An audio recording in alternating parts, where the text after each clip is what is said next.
saudara-saudara sekalian, salam sehat untuk kita semua. Ketika saudara-saudara mendengar alunan lagu ini, You'll Never Walk Alone, sebuah lagu yang tidak pernah asing lagi di telinga kita, khususnya pada saat penggemar sepak bola Liverpool yang menjadi anthem lagu ini. Mereka menantikan momen yang bersejarah. Mereka berharap yang ke-20 kalinya akan merengkuh dan merebut piala kemenangan kasta tertinggi dari Liga Inggris ini. Untuk itu diperjuangkan sesuatu yang amat sangat berat. Perlu ketekunan, perlu stamina, perlu tangis dan air mata. Karena 30 tahun sudah mereka berjuang. Saya bisa membayangkan bahwa pada bulan-bulan seperti ini, Juni dan Juli, mereka menyanyikan dan memberikan banner serta bendera-bendera Liverpool yang mendukung kesebelasan ini.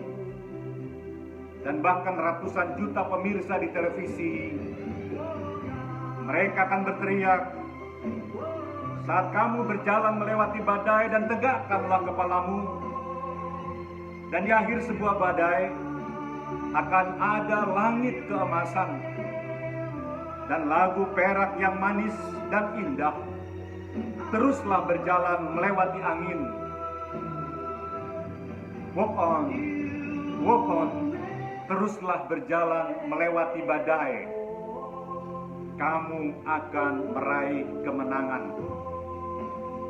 Saudaraku, bukan saja di stadion-stadion sepak bola mereka menyanyikan ini. Pasti ketika kita pernah juga mendengar paduan suara gerejawi yang melantunkan lagu ini ketika ada pemberkatan nikah, ketika ada bulan keluarga, ada perayaan-perayaan besar yang mengingatkan kepada kita betapa Tuhan menyertai, menolong kita, tetapi juga kadang kepahitan dan kegetiran hidup juga dapat melanda kehidupan kita. Saudara-saudaraku yang dikasihi oleh Tuhan Yesus Kristus, di saat-saat seperti ketika kita dilanda dalam ketidakpastian, ketika kita gembira ria, ada saat di mana pelonggaran menjelang new normal, atau bahkan sudah dilakukan itu sedemikian rupa. Kita boleh berharap bahwa pada saat-saat yang relatif tidak terlalu lama, rasa rindu yang menggelegak, rasa kangen yang bergelora, rasa semangat yang ada di dalam dada, ketika kita bersua dan berjumpa kembali dalam ibadah di gereja. Saya mengingatkan dari tempat di mana saya berdiri di tempat ini, ada sebuah kehati-hatian, ada sebuah hal yang perlu diwaspadai.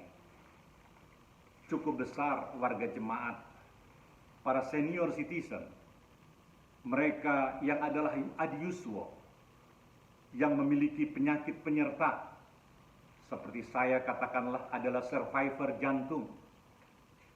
Di dada saya ada beberapa ring, dan di cukup banyak orang mengalami apa yang disebut dengan asmatis, apa yang disebut dengan sakit paru-paru atau diabetes atau hipertensi.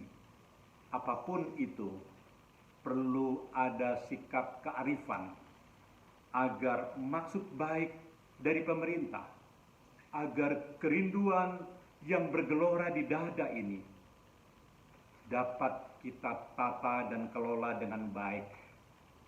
Ada kewaspadaan yang tetap tinggi agar kehidupan kita selamat dan sejahtera. Saudara-saudaraku yang dikasihi oleh Tuhan, Rasul Paulus kepada jemaatnya di Korintus dalam 2 Korintus 2 ayat 9 mengatakan, "Tetapi jawab Tuhan kepadaku, cukuplah kasih karuniaku bagimu, sebab justru dalam kelemahanlah kuasaku menjadi sempurna. Sebab itu terlebih suka aku bermegah atas kelemahanku, supaya kuasa Kristus menaungi aku." Kita tahu bahwa Rasul Paulus dalam kehidupannya sebagai seorang pelayan Tuhan mengalami apa yang disebut dengan sukses story, mengalami kehidupan yang gemilang dalam penginjilannya. Tetapi ia pun pernah mengalami penderitaan yang begitu dahsyat. Dalam hal ini di ayat 7 dikatakan, "Dan supaya aku jangan meninggikan diri, aku diberi daging, diberi duri dalam dagingku, yaitu supaya utusan iblis untuk menggocok aku, supaya aku jangan meninggikan diri." Ketika kita berdoa kepada Tuhan agar masalah kita terangkat, agar semua problem dalam hidup kita dilepaskan oleh Tuhan, percayalah bahwa ketika kita berdoa, ketika kita meminta pada Tuhan, bisa jadi Tuhan menutup satu pintu, tapi ada pintu yang lain ia buka. Ketika Tuhan membuka jendela yang lain, ada jendela yang tertutup pula. Semoga damai sejahtera Tuhan menyertai kehidupan kita. Shalom. Amin.